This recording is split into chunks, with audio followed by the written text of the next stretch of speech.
Dear students, now it's time to play. So let's start the game.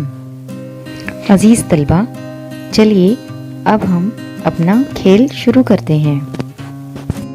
अजीज़ तलबा, अब हमें 5 बच्चों का ग्रुप बनाना है और इस ग्रुप को लेकर अब हम गेम शुरू करते हैं। ये है इस ग्रुप की लीडर। मैंने बर्ड्स, एनिमल्स, व्हीकल्स, टॉयज में से एक किरदार चुन लिया है। अब आप मुझे सवालात पूछकर बताइए कि वो कौन है। Can we fly? Is she green? No. Have I got long legs? No. Does she say quack quack? Yes. I am a duck? Yes, you are right.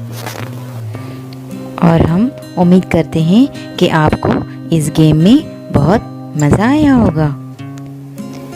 प्यारे बच्चों, इसी तरह से आपको एक एक किरदार दिया जाएगा और उसको पहचान कर आपको इस खेल को शुरू रखना है।